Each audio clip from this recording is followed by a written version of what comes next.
नमस्कार दोस्तों, स्वागत है आपका आपके अपने चैनल स्ट्रगल मिनट में। दोस्तों, ग्रामर की इस श्रृंखला में हमने आपके लिए कई सारे पार्ट्स लेकर आए। तो आज का जो हमारा महत्वपूर्ण पार्ट है वो पास्ट कंटिन्यूअस टेंस से रिलेटेड है। तो ज़्यादा समय न लेते हुए चलिए शुरुआत करते हैं। तो देखिए क्या कह रहा है, हमारा जो आज का टॉपिक है वो है पास्ट कंटिन्यूअस टेंस।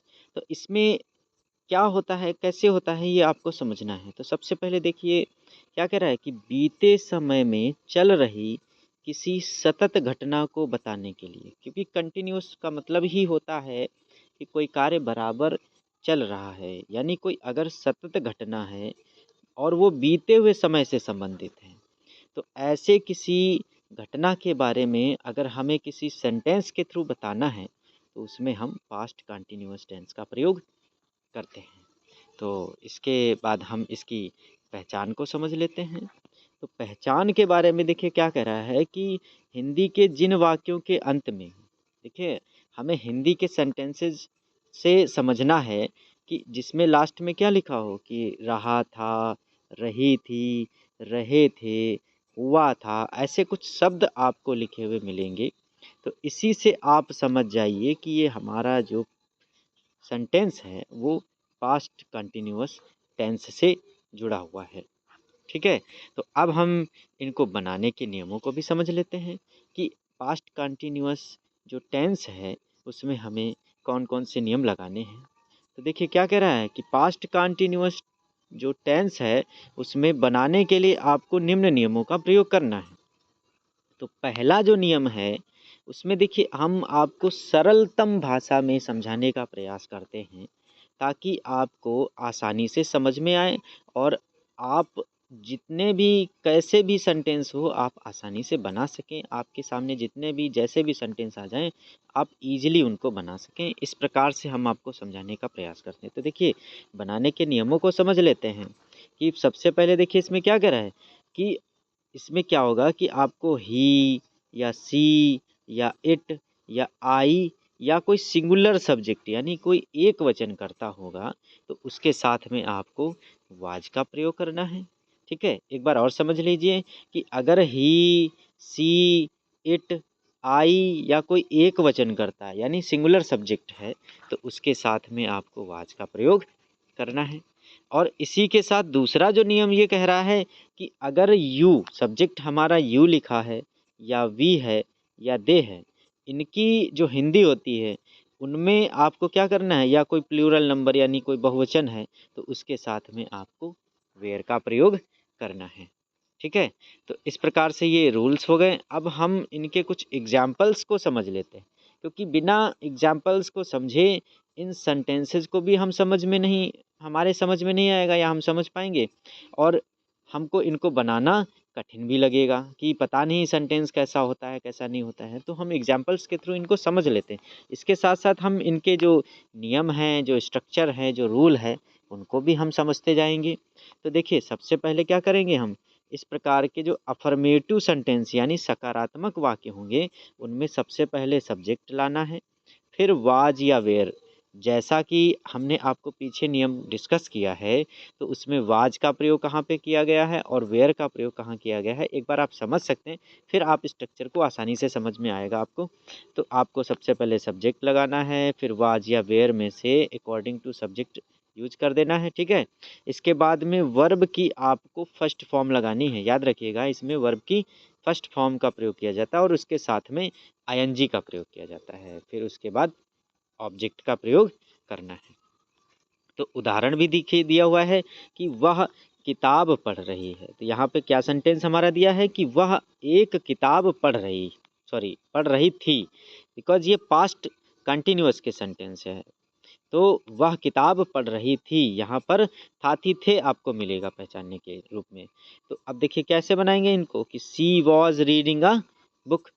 तो इसमें देखिए क्या है, जैसा कि हमारे स्ट्रक्चर में दिखाया गया है कि सबसे पहले आपको यहाँ पे सब्जेक्ट लाना है, फिर वाज या वेयर में से जो सब्जेक्ट के अकॉर्डिंग हो उसका यूज़ करना है, फिर वर्ब की फर्स्ट फॉर्म के साथ आईएनजी और ऑब्जेक्ट। तो इसी के अकॉर्डिंग हम इसको सेट कर देंगे। तो सबसे पहले सब्जेक्ट यानी उसकी इंग्लिश लगा देंगे जो कि हो गई सी। इसके बाद वॉज, अब जैसा कि पहले रूल में डिस्कस किया है कि सी के साथ आपको वॉज का प्रयोग करना है, तो यहाँ पे वॉज लगा दिया।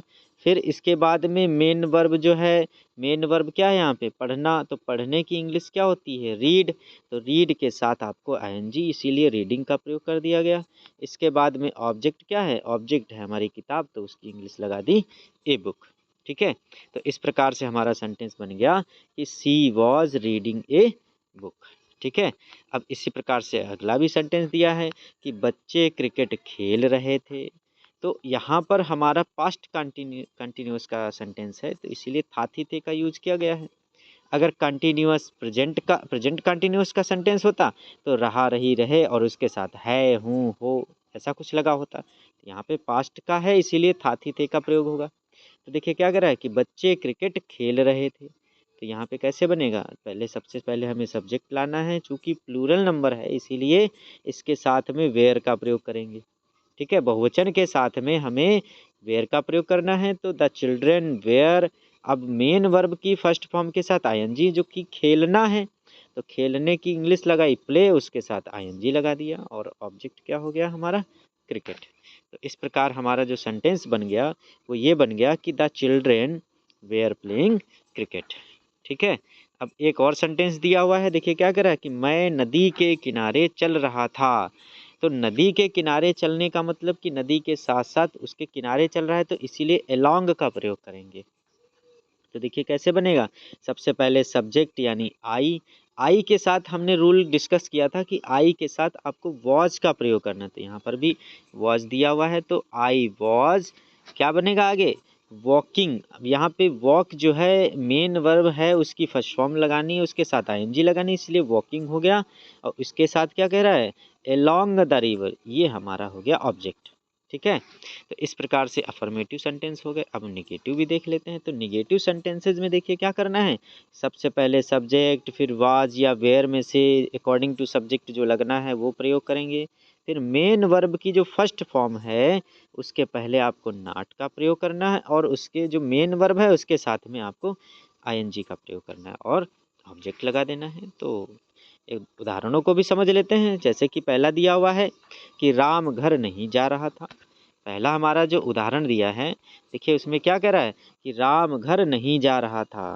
तो अफर्मेटिव में जैसे था वैसे ही रहेगा, बस आपको मेन वर्ब के पहले नॉट का प्रयोग कर देना है। तो देखिए कैसे बनेगा कि सबसे पहले सब्जेक्ट यानी राम, इसके बाद में वाज या वेयर, तो इसमें राम जो है वो सिंगुलर नंबर है, इसीलिए यहाँ पे वाज का प्रयोग करेंगे।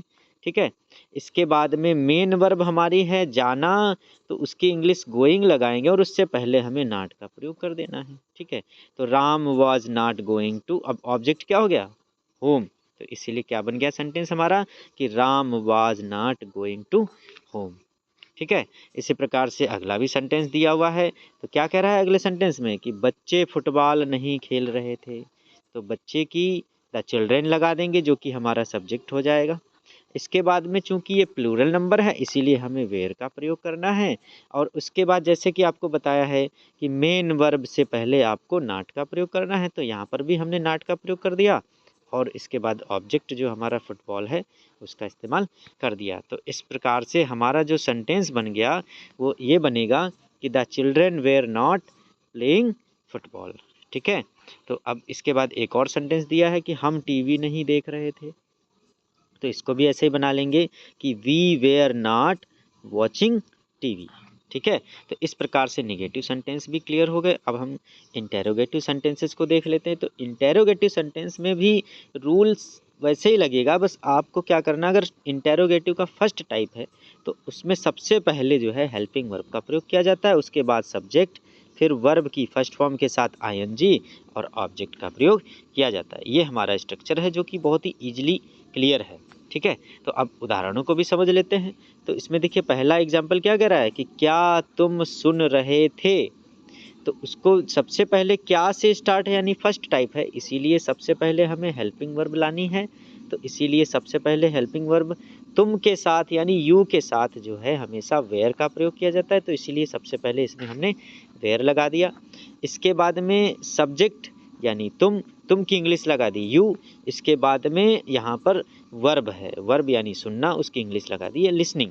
ठीक है, इस प्रकार से सेंटेंस हमारा बन गया कि वेयर यू लिसनिंग। ठीक है, और इसके साथ हमें क्वेश्चन मार्क का भी प्रयोग करना है क्योंकि ये इंटेरोगेटिव सेंटेंस है और जितने भी इंटेरोगेटिव सेंटेंसेस होते हैं उसमें लास्ट में हमें क्वेश्चन मार्क का प्रयोग करना होता है। ठीक है, अगला देखिए सेंटेंस क्या कह रहा है कि क्या वह अपना काम कर रही थी। तो इसको कैसे बनाएंगे, सबसे पहले वैसे ही रूल के अकॉर्डिंग हमें सेट करना है। तो सबसे पहले वाज, फिर इसके बाद में सब्जेक्ट यानी सी, इसके बाद में करने की इंग्लिश जो मेन वर्ब हमारी है वो करना यानी डू, और उसकी इंग्लिश जो है उसकी फर्स्ट फॉर्म के साथ में आईएनजी का प्रयोग कर लिया। ठीक है, तो क्या बन गया हमारा सेंटेंस कि was she doing her work. ठीक है, इस प्रकार से अगला भी सेंटेंस देख लेते हैं, क्या कह रहा है कि हम अपना काम कैसे कर रहे थे। तो ये जो है टाइप ऑफ सेकंड है, इंटेरोगेटिव सेंटेंस का टाइप सेकंड है, याद रखिएगा। और टाइप सेकंड जो सेंटेंस होते हैं उसमें सबसे पहले हमें क्वेश्चन वर्ड, उसके बाद बाकी जो फर्स्ट टाइप का जो तरीका होता है उसी तरीके से हमें बाकी बनाना होता है। तो देखिए कैसे बनेगा कि सबसे पहले क्वेश्चन वर्ड यानी कैसे की इंग्लिश लगा दी जो कि है हाउ, इसके बाद में हेल्पिंग वर्ब वेयर, इसके बाद सब्जेक्ट यानी वी, और मेन वर्ब यानी करना, तो उसके साथ में आईएनजी लगाना है तो डूइंग लगा दिया, और ऑब्जेक्ट क्या हो गया अवर वर्क यानी अपना काम। तो कैसे बनाया सेंटेंस हमने कि हाउ वेयर के how were we doing our work. तो इस प्रकार से हमने कुछ सेंटेंस और उनके कुछ उदाहरणों को डिस्कस किया। अगर वीडियो आपको समझ में आई हो और अच्छी लगी हो तो अपने साथियों के साथ शेयर करना ना भूलें, और हमारा चैनल अगर आपने अभी तक सब्सक्राइब नहीं किया है तो हमारे इस चैनल को सब्सक्राइब कर लीजिए और हर एक वीडियो की नोटिफिकेशन पाने के लिए बेल आइकन ज़रूर प्रेस करिए।